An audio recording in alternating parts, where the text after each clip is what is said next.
My friend, I want you to pause for a moment and take an honest look at your life, not just the world around you, but the thoughts that race through your mind from morning until night, for within those thoughts lies the answer to why you live as you do. Scarcity is not an accident. It is not a punishment. Scarcity is a state of mind, a frequency, and until that frequency changes, your results will remain exactly the same. Everything in this universe is energy. The food you eat, the money in your bank, the body you move in, the dreams you chase, all of it, and just like a radio receiver, you are tuned in to a particular signal. If you are tuned in to lack, to fear, to self-doubt, then that is precisely what you will receive over and over again. But here is the astonishing truth. You can change your frequency.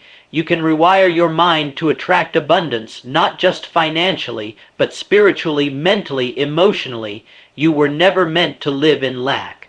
You were meant to overflow with the riches of life, but first, you must believe it is possible. You must decide. Scarcity whispers to the man who believes that his best days are behind him. It clings to the one who has been told over and over that this is just how life is, but that is a lie.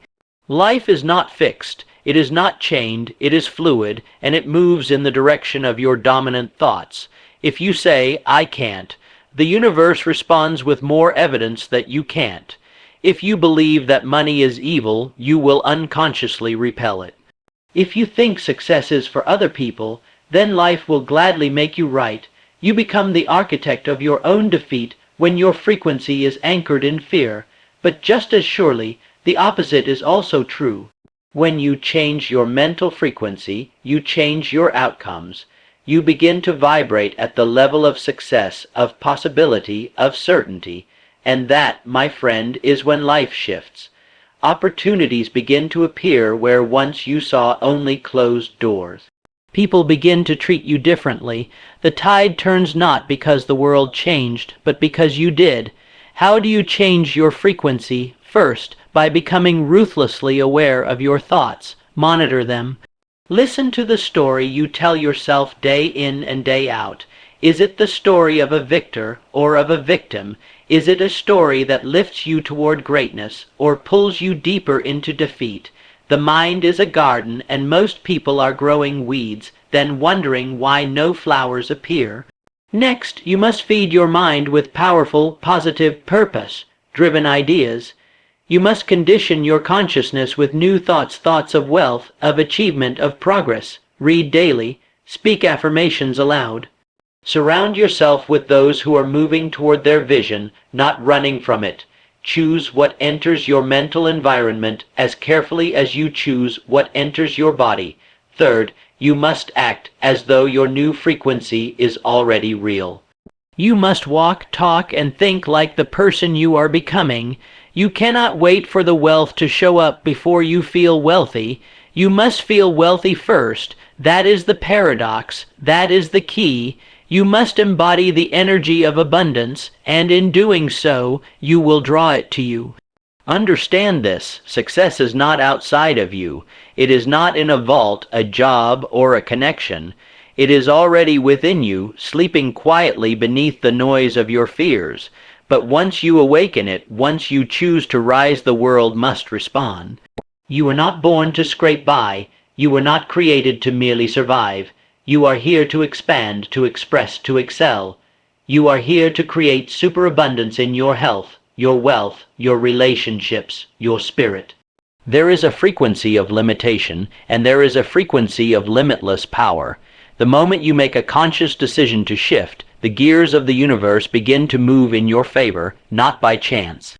Not by luck, but by law. What you hold in your mind, you will hold in your hand, so hold nothing but greatness. Think nothing but victory, and walk forward, knowing the journey from scarcity to superabundance begins with a single thought. I am ready, I am able, I am becoming. Change your frequency, change your life. Scarcity is not born of the world outside of you. It is born within the chambers of your own mind.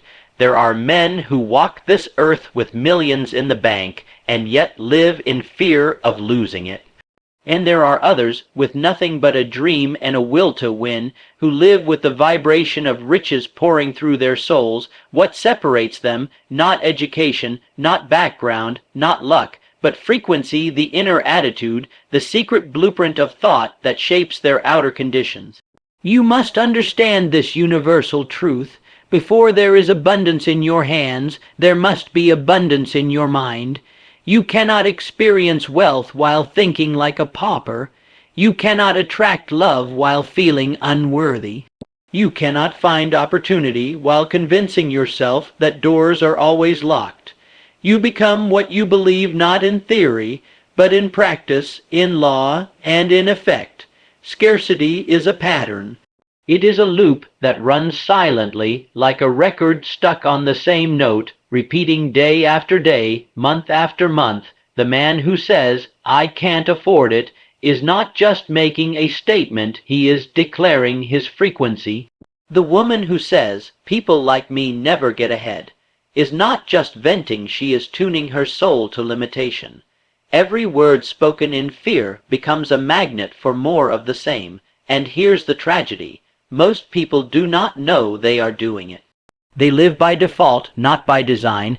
They wake up each day waiting for the world to give them a break, to hand them a miracle, to throw them a bone.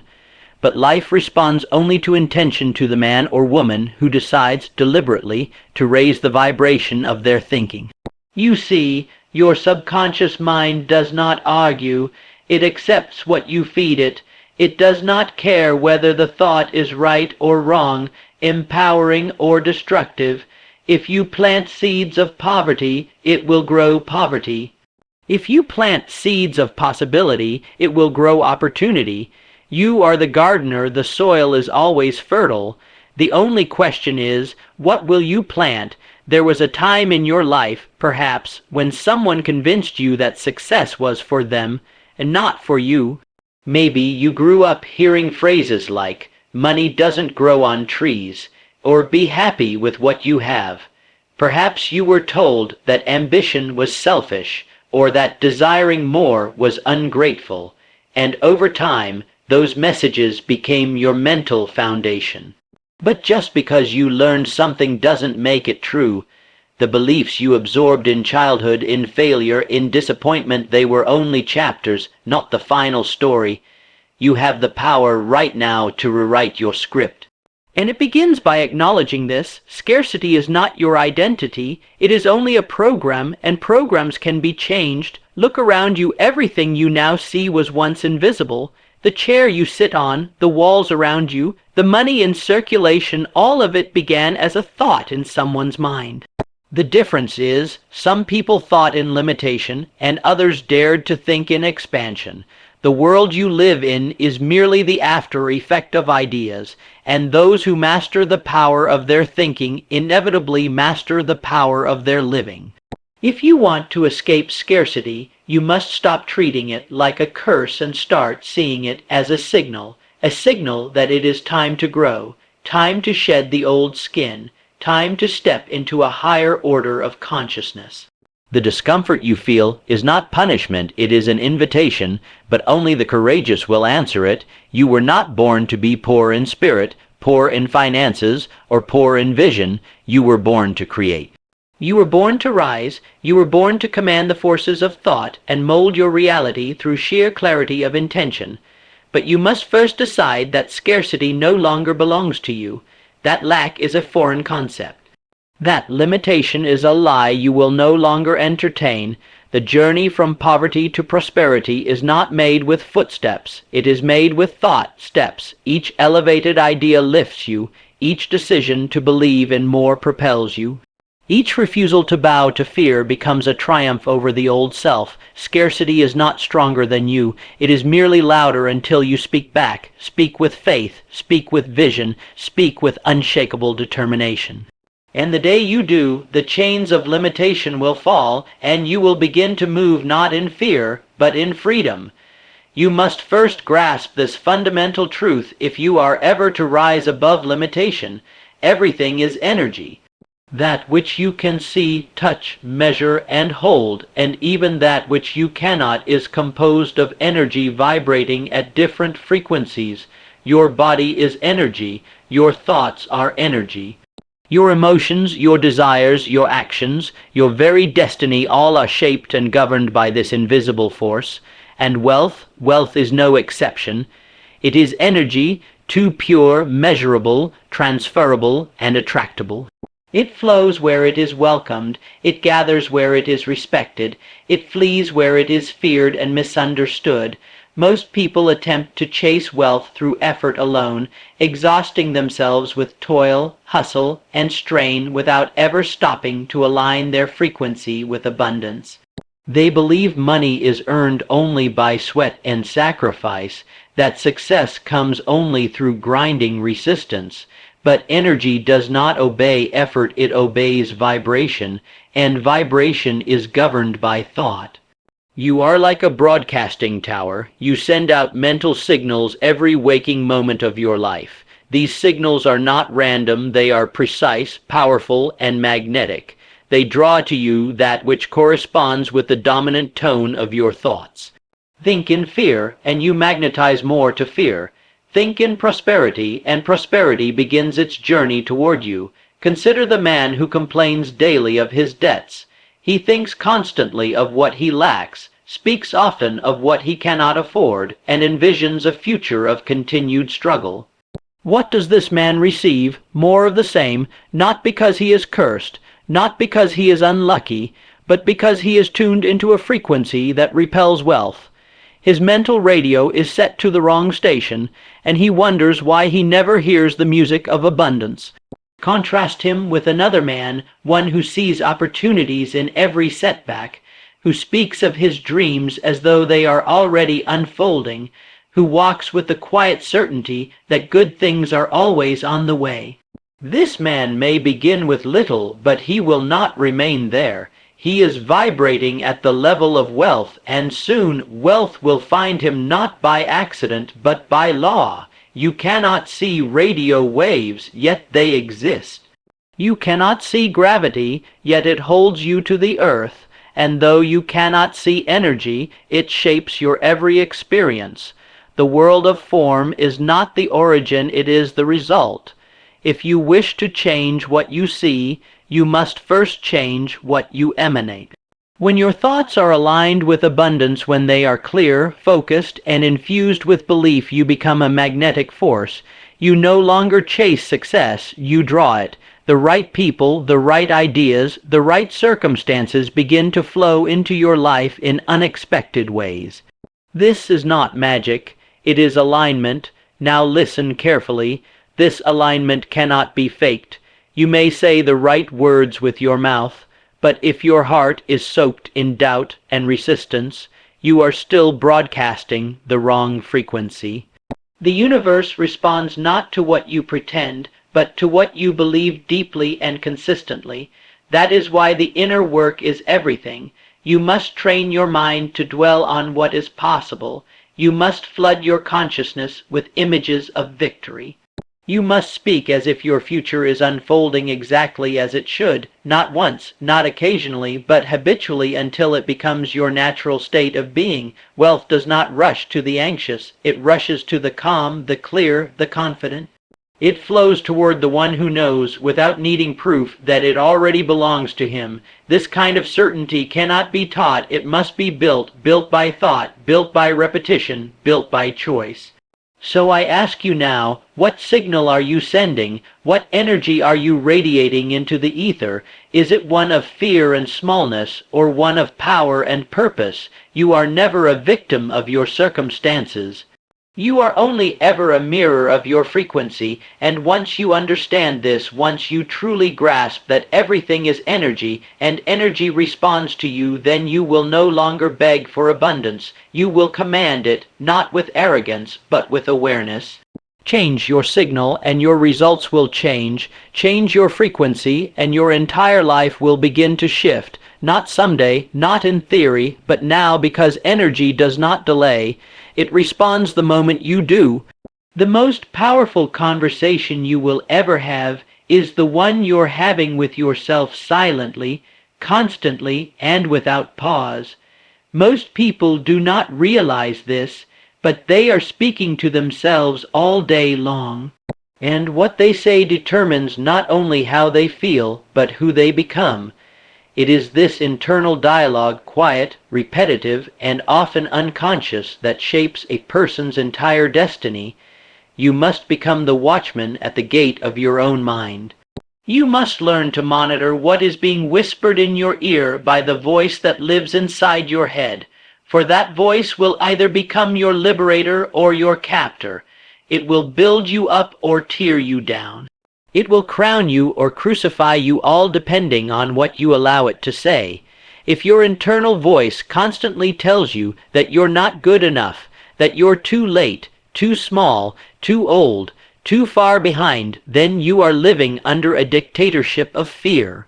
And the tragedy is, it is a regime that you are unknowingly running yourself. No one else may hear these thoughts, but they shape the tone of your entire life. You may smile on the outside, but your results will always reflect the dominant narrative within. Now, consider this. Would you allow a stranger to follow you around all day, shouting insults in your ear?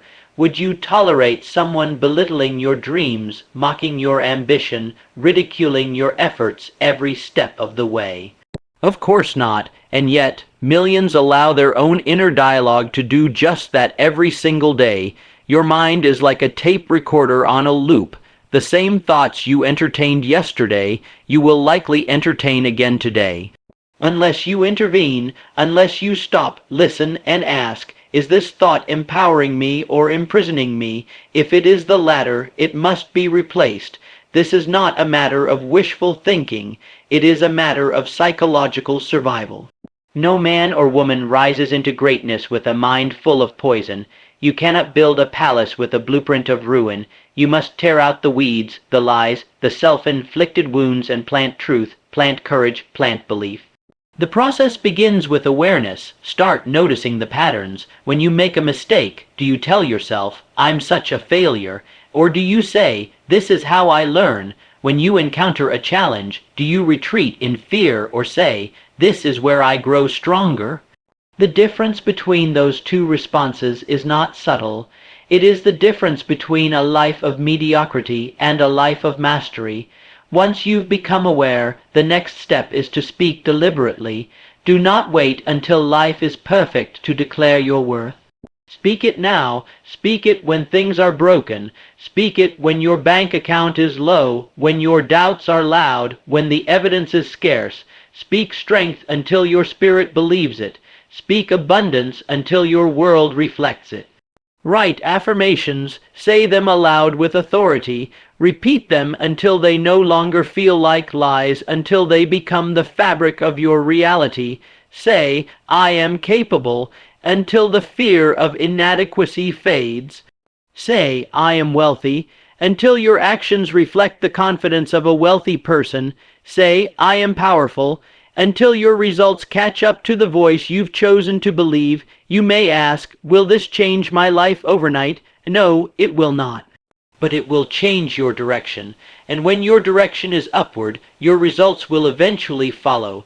You don't climb a mountain in one step. You climb it by taking one step, and then another, all while telling yourself that the summit is yours. And one day, you will look around and realize that your external world has caught up with your internal world. The success, the peace, the fulfillment, it all began not with luck, not with talent, but with a decision to change the voice inside. Remember, the world will try to shape you, but it cannot overpower a mind that is governed from within. Govern your thoughts, master your inner voice, speak only what you wish to see, and watch as your entire life begins to align with the language of your destiny. If you desire a life of abundance, you must begin by controlling the most fertile and powerful ground in the universe, your own mind. Just as the body becomes what it consumes, the mind becomes what it repeatedly absorbs. A farmer cannot sow seeds of thorns and expect to harvest wheat. Neither can a man sow thoughts of fear, doubt, lack, and failure, and expect to reap success, wealth, peace, or joy. The truth is simple, yet profound. What you feed your mind will shape the future you experience. The subconscious mind does not discriminate. It takes what you give it, whether poison or nourishment, and turns it into your dominant reality. So the question is not whether your mind is being shaped. The only question is, by what? If you are not feeding your mind deliberately, you are feeding it accidentally, and accidental mental programming is almost always negative because we live in a world soaked in fear. Listen to the news for 5 minutes and you will be told who to hate, what to fear, and why you should give up. Sit with negative people and they will give you 100 reasons why life is unfair, why you shouldn't try, why someone like you can't make it. These influences are not harmless, they are infections. The mind left unguarded will absorb them without resistance, and once they take root, they begin to grow not as harmless weeds, but as vines that choke your vision and smother your ambition. That is why you must starve the weeds and feed the seeds. You cannot afford to be casual about your mental diet. Just as a weak body will collapse under the weight of disease, a weak mind will crumble under the weight of adversity. If you want a life of abundance, you must condition yourself for it. You must build mental muscle. You must consume only that which lifts, strengthens, and multiplies your sense of possibility. So how do you feed your mind with abundance? You start with what you read. Fill your mind with books that challenge your limitations. Read biographies of those who rose from nothing. Study the laws of prosperity, the science of success, the psychology of wealth. Read with purpose, not to be entertained, but to be transformed. One idea, well placed, can ignite a revolution in your life. Next, listen. Make audio programs and speeches your constant companion. While others waste time on gossip and distraction, you will be absorbing the thoughts of champions. Let powerful voices remind you of who you are, of what you can become, of the greatness that lives dormant within you. Repetition is the key to reprogramming. If you hear truth long enough, you will begin to believe it, and what you believe, you will eventually live. Third, speak. Your own voice has power over your subconscious more than any other. Say out loud what you want to experience. Declare your goals. Affirm your strength. Do not speak of what is, speak of what shall be. Speak as though the life you want is already on its way, because in truth, it is if you remain in harmony with it. Fourth, surround yourself with the right people. The fastest way to elevate your life is to elevate your circle. Spend time with those who think bigger than you do. Sit with people who speak in possibilities, not problems. Their language will begin to influence yours. Their standards will begin to raise yours. Their certainty will start to dissolve your doubt. No man climbs a mountain by tying himself to those who wish to stay at the bottom. Lastly, be vigilant.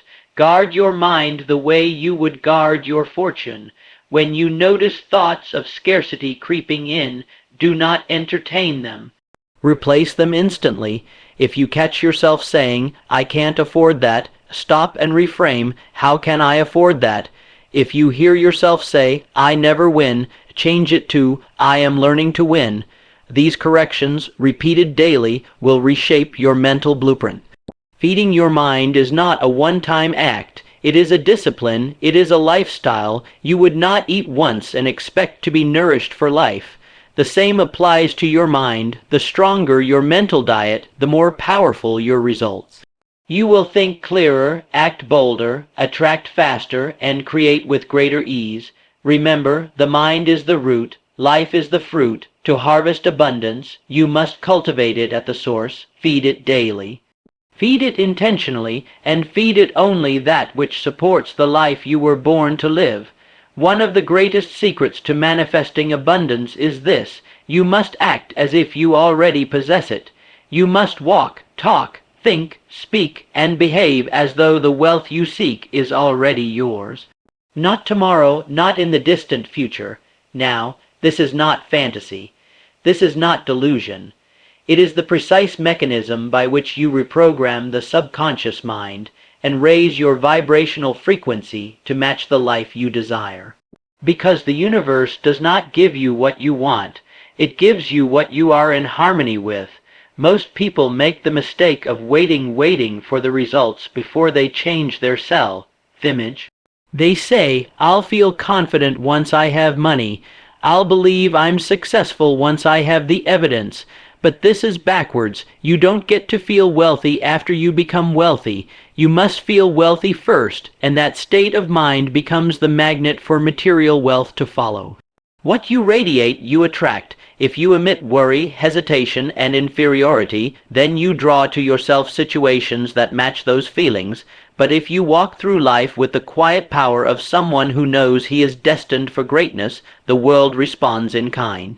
Circumstances will begin to shift. People will sense something in you. Doors will begin to open not because you begged for it, but because you finally became equal to it. To act as if you already possess abundance means to hold yourself to a higher standard. It means you show up to life not with the desperation of the beggar, but with the posture of the Creator. You no longer ask, "Will I succeed?" You assume it. You expect it. You live in alignment with the version of yourself who already has.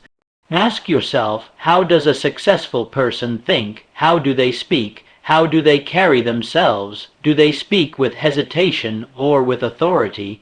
Do they dwell on obstacles or do they move towards solutions? Begin modeling the habits, the attitude, the discipline, and the mindset of that person now, not someday, now. This is not about pretending to be someone you are not. It is about stepping into the identity of who you truly are beneath the fear. That higher version of you, the one who acts with purpose, who commands respect, who lives with abundance, is already within you. You are not creating it. You are revealing it. This process begins with small shifts. Perhaps you start dressing with more care, even if your income hasn't changed. Maybe you speak more deliberately, with intention, even if your voice used to tremble. You begin making decisions from a place of power, not panic. You show up on time, you keep your word, you walk as if you belong at the table of success because you do. Understand this. When you raise your internal standards, your external world cannot help but rise to meet them. Life mirrors back the energy you give to it, so if you conduct yourself like someone who already has, life will begin to deliver what aligns with that belief. Now, this requires faith, faith not in luck or coincidence, but in law. The law that governs cause and effect. You are the cause. Your life is the effect. If you remain stuck in the old habits of a person struggling to survive, you will perpetually receive more circumstances that confirm that identity.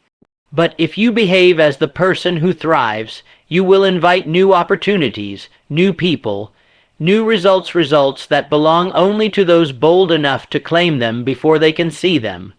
Speak victory when others expect defeat. See prosperity when the balance sheet says otherwise. Move with confidence when your circumstances beg you to shrink. This is not arrogance. This is alignment. This is the unwavering declaration that you know where you're going, even if no one else can see it yet. The world does not shape your belief. Your belief shapes the world. So go ahead. Begin to act the part. Not for show, not for others, but for your subconscious mind, which must be convinced of your new reality before it can make it real. You are rehearsing for the life that is coming. Every confident step, every elevated thought, every bold action is a vote for the person you are becoming. And when you act long enough, consistently enough, with faith and discipline, something incredible happens. You no longer have to act. Because you are no longer pretending, you have become it. You are abundance, and abundance will find its way to you not by chance, but by law. There comes a moment in every life where a choice must be made, a defining, irrevocable decision that changes everything. It is not a loud moment. It does not come with fireworks, applause, or fanfare. It often comes in silence, in solitude, in a quiet corner of the soul. But from that one decision, a new life begins to take shape, not gradually, but immediately in the unseen realm of thought, faith, and energy. Superabundance is not stumbled upon. It is not found in a lottery ticket, a chance encounter, or a sudden twist of fate. It is chosen, and until it is chosen deliberately, it remains just outside your reach, not because it isn't available, but because it has not yet been invited. You see, life will give you whatever you're willing to settle for. If you tolerate mediocrity, you will receive it. If you expect limitation, it will come. If you walk through life undecided, unsure, half-hearted, life will mirror that confusion. But the moment you decide, with burning clarity and conviction, that you will no longer participate in lack, no longer entertain small thinking, no longer delay your destiny, the game changes. Decision is the birthplace of transformation. Until a man makes a firm, committed decision, he is like a ship without a rudder, drifting wherever the wind blows. But the man who decides, and I mean truly decides, sets his own course. He no longer waits for the tide to turn in his favor. He builds the sails, he grabs the wheel, he commands his fate, and do not mistake decision for desire. Many people desire success, many wish for wealth, many hope for a better life, but desire without decision is just a fantasy. It floats in the air, inspires for a moment, and then disappears. Decision is desire made real. It is backed by action. It is followed by discipline. It says, "This is mine not someday, but now, and I will move forward until the world aligns with my will." That is the power of decision. It cuts through doubt. It silences fear. It reshapes your identity from the inside out. You stop seeing yourself as someone trying to improve, and you begin seeing yourself as someone becoming the version of you who already lives in superabundance. Once you decide, you no longer ask if, you ask how. You no longer wonder whether you deserve more. You know you do, because you have declared it. You no longer look for permission. You give it to yourself. And what follows such a decision? Momentum, energy, certainty. You begin to take steps, not massive leaps, but meaningful strides. And with each step, life begins to respond. You meet new people. You stumble upon new ideas. Doors begin to crack open that were once locked tight. This is not coincidence. This is the reward for decision. Understand this. Indecision is the killer of dreams. It drains your power, delays your growth, and confuses your spirit. It invites fear to lead and causes you to second. Guess every move. But decision is clarity in motion. It says to the universe, I am ready. And readiness is the signal that sets unseen forces in motion. This is not theory, this is law. Decision is the seed of all achievement. No man ever rose to greatness without first making a firm, internal choice that he would no longer be ruled by conditions. He chose to rise above them. And by choosing to rise, he began to rise. Do not wait for the perfect moment. It will not come. Do not